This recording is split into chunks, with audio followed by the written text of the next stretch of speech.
Suatu ketika Nabi Muhammad SAW berkumpul bersama para sahabat di bulan suci Ramadan.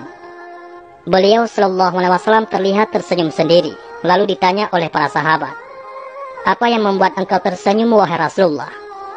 Beliau SAW menjawab, "Diperlihatkan kepadaku di hari akhir, ketika seluruh manusia dikumpulkan di padang mahsyar, ada seorang nabi yang membawa pedang dan tidak mempunyai pengikut satupun masuk ke dalam surga. Beliau adalah Syam'un." Ketika Rasulullah SAW bercerita tentang seorang nabi bernama Syam'un al-Ghazi alaihissalam, beliau adalah nabi yang berasal dari Bani Israel yang diutus di tanah Romawi. Nabi Syam'un al-Ghazi alaihissalam berperang melawan bangsa yang menentang ketuhanan Allah Subhanahu wa Ta'ala. Nabi Syam'un al-Ghazi alaihissalam adalah seorang pahlawan berambut panjang yang memiliki kemukjizatan dapat melunakkan besi dan dapat merobohkan istana. Nabi Syam'un memiliki senjata semacam pedang yang terbuat dari tulang rahang unta bernama liha jamal. Dengan pedang itu, beliau dapat membunuh ribuan orang kafir. Siapapun musuh yang berhadapan dengannya pasti akan hancur dengan pedang ajaibnya. Tak hanya itu, bahkan ketika beliau merasa haus dan lapar, dengan perantara pedangnya, Allah memberikan makanan dan minuman. Nabi Syam'un seorang muslim dan seorang yang ahli ibadah yang sangat disegani oleh kaum kafir. Sudah tak terhitung lagi orang kafir yang mati di tangannya. Selain itu, Nabi Syam'un juga ahli ibadah, dan tercatat beliau sanggup beribadah selama 1000 bulan dengan sholat malam dan siangnya berpuasa. Beliau juga dikenal seorang pembela agama tauhid, yaitu mengesahkan Allah. Berperang melawan kaum kafir selama 1000 bulan hanya berbekal tulang dagu unta sebagai senjata, tidak memiliki senjata lain. Setiap kali menghantam kaum kafir dengan pedangnya, terbunuhlah banyak kaum kafir dengan jumlah yang tidak terhitung.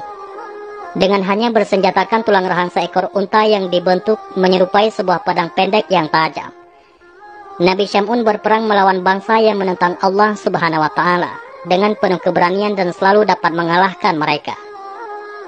Ketangguhan dan keperkasaan Nabi Syam'un dipergunakan untuk menentang penguasa kaum kafirin saat itu, yakni Raja Israel. Menghadapi kesaktian Nabi Syam'un al-Ghazi alaihissalam membuat para kafirun kewalahan. Mereka mencari jalan untuk bisa menundukkannya. Dengan segala kehebatannya itu, beliau dibenci oleh para musuh, terutama dari golongan orang kafir. Akhirnya sang Raja Israel mencari jalan untuk menundukkan sang Nabi. Berbagai upaya pun dilakukan olehnya, sehingga akhirnya atas nasihat para penasehatnya diumumkanlah, barang siapa yang dapat menangkap Syam'un al-Ghazi akan mendapat hadiah emas dan permata yang berlimpah. Akhirnya ide licik pun ditemukan. Mereka menawarkan hadiah berupa uang dan perhiasan yang berlimpah kepada istri Nabi, yaitu istri Nabi Syam'un al-Ghazi alaihissalam, dengan syarat ia bersedia melumpuhkan suaminya. Istri Nabi yang ternyata seorang kafir sangat tergiur oleh hadiah itu. Mereka kemudian memanfaatkan istri Nabi Syam'un untuk ikut membantu membunuh Nabiullah Syam'un alaihissalam. Setelah dirayu dengan imbalan yang menggiurkan, sang istri mengiyakan ajakan kaum kafir untuk membunuh Nabi Syam'un suaminya sendiri, karena ada iming-iming harta benda yang banyak. Si istri akhirnya mau melakukan kejahatan itu. Maka orang kafir memberikan ide agar dia mengikat tangan dan kaki Nabi Syam'un sewaktu tidur, untuk kemudian akan dibunuh dengan beramai-ramai. Para pembesar-pembesar kafir berkata, "Kami akan memberimu seutas tali kuat. Ikatlah tangan dan kakinya ketika dia tidur. Nanti setelah itu, kamilah yang bertindak untuk membunuhnya." Pada hari pertama istri Nabi Syam'un gagal karena ketiduran, yang disebabkan karena suaminya terlalu lama mengerjakan sholat malam.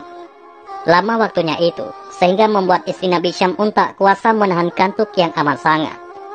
Memang Nabi Syam'un al-Ghazi tidurnya hanya sedikit saja dalam semalam, di mana malam-malamnya hanya dipergunakan untuk beribadah kepada Allah Subhanahu wa Ta'ala. Keesokan harinya, istri Nabi Syam'un melapor kepada orang-orang kafir bahwa dia belum berhasil mengikat tangan dan kaki suaminya. Mereka tidak mempermasalahkan hal itu. Pada hari kedua, istri Nabi Syam'un berhasil mengikat suaminya ketika tidur dengan seutas tali yang kuat. Tatkala Nabi Syam'un bangun dan ingin beribadah kepada Allah Subhanahu wa Ta'ala, beliau terkejut karena kedua kakinya terikat. "Wahai istriku, siapakah yang mengikatku dengan tali ini?" tanya Nabi Syam'un kepada istrinya. "Aku yang mengikat, hanya sekedar mengujimu sampai sejauh mana kekuatanmu," ujar istrinya. Nabi Syam'un dengan mudah dapat melepaskan tali yang mengikatnya dengan satu ucapan doa. Kemudian Nabi Syam'un bergegas menuju tempat peribadatannya. Maka gagallah rencana pembunuhan pada hari kedua itu. Namun setelah itu, musuh-musuh kafir datang lagi dengan membawa rantai. Dan istri Nabi Syam'un siap mengikat suaminya lagi pada keesokan malamnya. Pada hari ketiga, istri Nabi Syam'un itu berhasil lagi mengikat suaminya dengan rantai yang diberikan oleh orang-orang kafir. "Wahai istriku, siapakah yang mengikatku kali ini?" tanya Nabi Syam'un dengan nada agak marah ketika bangun dari tidur. "Aku yang mengikatnya, sekedar untuk mengujimu," jawab istrinya.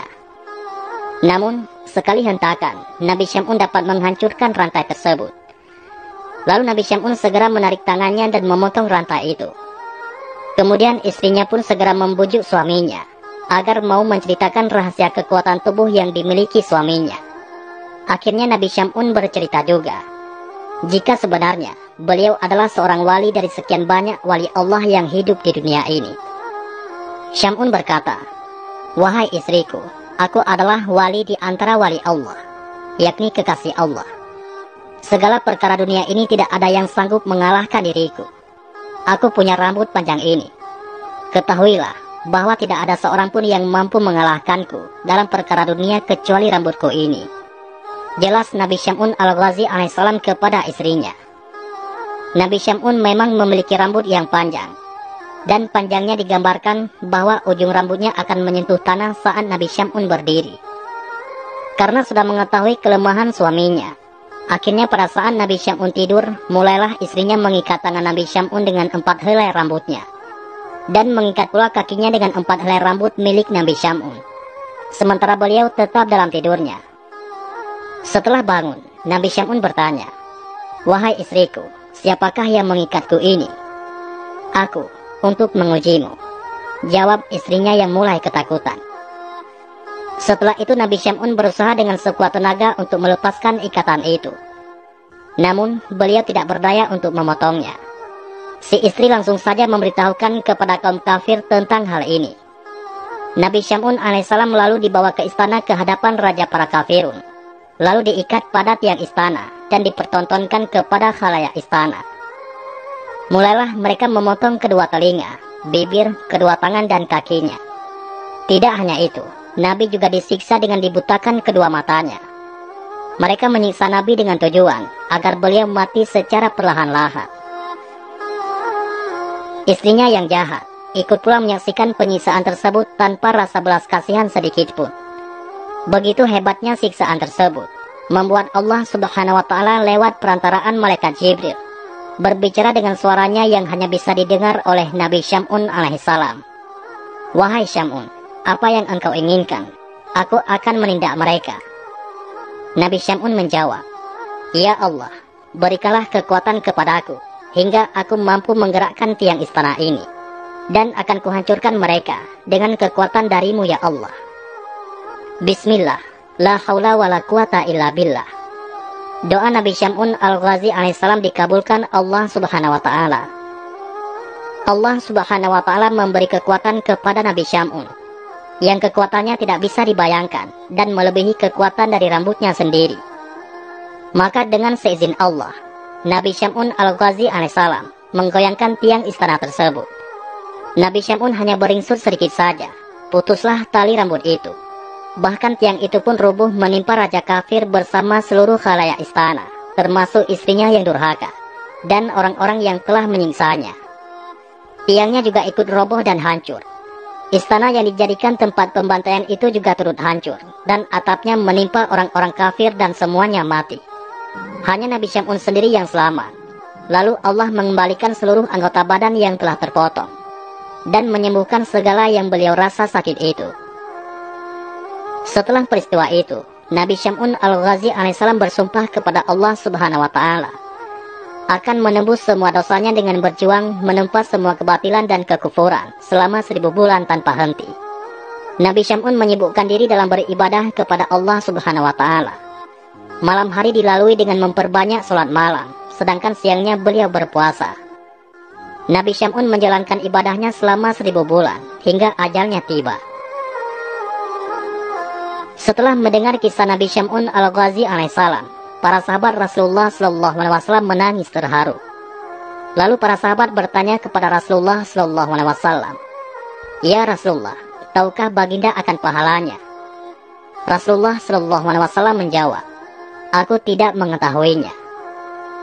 Setelah Rasulullah SAW selesai berkisah, Allah Subhanahu wa Ta'ala menyuruh malaikat Jibril datang kepada Nabi SAW dan menurunkan surat Al-Qadar. "Wahai Muhammad, Allah memberi Lailatul Qadar kepadamu dan umatmu. Ibadah pada malam itu lebih utama daripada ibadah 1000 bulan," ujar malaikat Jibril alaihissalam.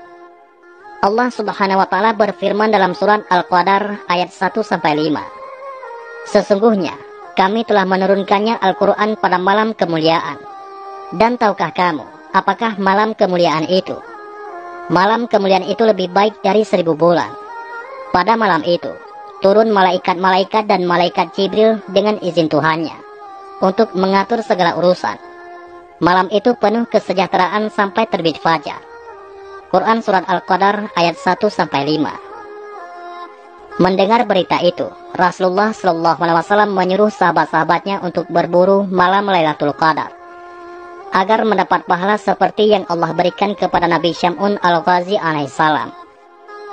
Apabila fajar telah terbit di malam Qadar, maka malaikat Jibril berkata, "Wahai para malaikat, berkumpullah kemari." Para malaikat berkata, "Ya Jibril, apa yang Allah perbuat untuk kaum muslimin di malam ini dari umat Nabi Muhammad SAW?" Malaikat Jibril menjawab, "Sesungguhnya Allah memandang kepada mereka dengan penuh kasih sayang. Allah memaafkan serta mengampuni dosa-dosa mereka, kecuali 4 kelompok." Para malaikat bertanya, "Siapa 4 kelompok itu?" Jibril menjawab, "Pertama, orang yang membiasakan diri minum arak. Kedua, orang yang durhaka kepada orang tuanya. Ketiga, orang yang memutus silaturahmi. Dan yang keempat, orang yang bertengkar, yaitu pertengkaran dengan sesama yang belum damai dalam jangka waktu 3 hari. Wallahu a'lam bishawab." Itulah kisah Nabiullah Syam'un al-Ghazi alaihissalam. Mudah-mudahan ini semua bermanfaat. Assalamualaikum warahmatullahi wabarakatuh.